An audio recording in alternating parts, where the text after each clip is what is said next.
الباحثون السوريون، سنعيد كتابة العلم بأبجدية عربية.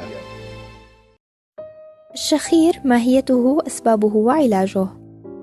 لا يمكنني أن أنام، والسبب إنها السيمفونية الليلية التي يعزفها أحدهم طوال الليل دون كلل أو ملل، وتجتاز نغماتها جدار الغرفة إلى الغرفة المجاورة لتوقظ النائم وتذهب النوم عن عيون النعسان، مشيرة إلى بدء الأمسية التي سيحييها المايسترو الذي يشخر أو يعزف.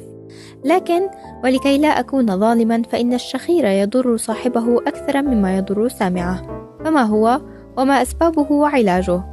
عندما ينام الإنسان، فإن العضلات التي تبقي المجرى الهوائي التنفسي مفتوحا ترتخي، مما يؤدي إلى تضييق هذا المجرى، وبالتالي وأثناء تحرك الهواء في الشهيق أو الزفير يحدث تذبذب واهتزاز في النسج المشكلة لهذا المجرى. وعندما يكون هناك كمية كبيرة من النسج، وخاصة النسج المكونة للهات واللوزتين والحنك الرخو، فإن هذا كله يؤدي إلى تضييق وزيادة في التذبذب، مما يؤدي إلى إصدار الصوت الذي نسميه بالشخير، خاصة أن هذه النسج غير مدعومة ببنى غضروفية تبقيها مفتوحة. ليس الشخير مرضا بحد ذاته، لكنه مؤشر على وجود مرض كobstructive sleep apnea، أو ما يسمى توقف التنفس أثناء النوم.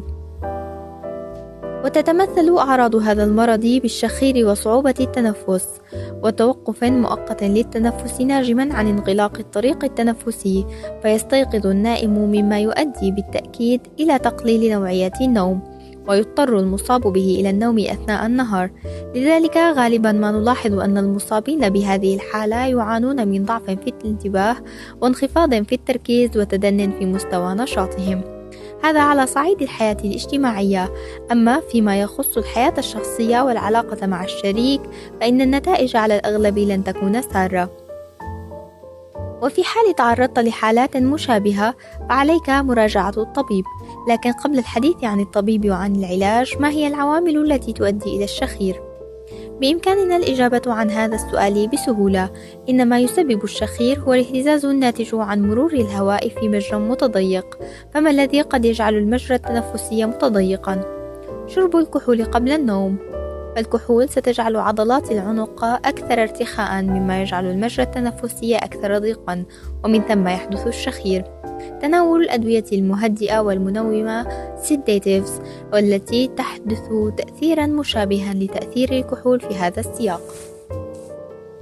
لدينا أيضا البدانة. فالبدين شخص لديه كمية كبيرة من النسيج الشحمي، وعند الاستلقاء من أجل النوم، فإن النسيج الشحمي الموجود حول الرقبة يضغط باتجاه الأسفل، مما يؤدي إلى تضييق المجرى التنفسي ويحدث الشخير. التدخين هو الآخر يساعد على حدوث الشخير، فهو أي التدخين يؤدي إلى التهاب النسج المشكلة للطريق التنفسي، مما يؤدي إلى توسعها وبالتالي تضييق المجرى. الإصابة بنزلة برد ليست استثناء، لأنها تضيق المجرى التنفسي، وكذلك عوامل الالتهاب المختلفة تؤدي إلى الإشكالية نفسها. باختصار، أي شيء يسبب تضييق المجرى التنفسي سيؤدي إلى الشخير. العلاج: إن معالجة هذه المشكلة تتم بمعالجة مسبباتها. فمثلا التدخين وشرب الكحول يسببان الشخير، وبالتالي فالتقليل أو الامتناع عنهما سيساهم في الحل. خسارة الوزن هي الأخرى تقلل من المشكلة. وفي السياق نفسه، فإن الذين يشخرون نتيجة الوزن الزائد بإمكانهم تغيير وضعية نومهم، كأن يناموا على الجنب عوضا عن الظهر، وبذلك يخف ضغط نسيج العنق الشحمي على المجرى التنفسي، وعدم النوم على وسائد كبيرة يساعد كذلك. أحد مسببات الشخير التي لم نذكرها سابقا هي التجفاف، الذي يؤدي إلى جعل الحنك الرخو والأنف أكثر لزوجة، مما يعيق مرور الهواء. وإذا كانت المشكلة متعلقة بتضيق فتحة الأنف فقط، فإن حماما ساخنا قبل النوم قد يفيد. قد ينتج الشخير عن بعض الأدوية كعرض جانبي، وبالتالي فإن تعاطي هذه الأدوية بعيدا عن موعد النوم يمكن أن يحسن من وضع المريض. ولدينا أيضا الأجهزة المضادة للشخير، وكذلك العمل الجراحي، حيث تتم إزالة كمية من النسيج المسبب للشخير، لكن هذه الطريقة ليست فعالة بالكامل، إذ تعود المشكلة بعد سنة أو سنتين وقد تترافق الجراحة بأعراض جانبية. وللأسف فإن الشخير ليس حالة نادرة، إذ يعاني منه حوالي 44% من الرجال و28% من النساء، وهو يؤثر على المصاب بالمقام الأول وعلى شريكه أيضا، وتزداد نسبة الإصابة به مع التقدم في العمر. وبسبب هذا كله يقول الروائي أنتوني بيرغس: اضحك يضحك لك العالم، اشخر وستنام لوحدك، يقصد أن الشريك سيبتعد عنك.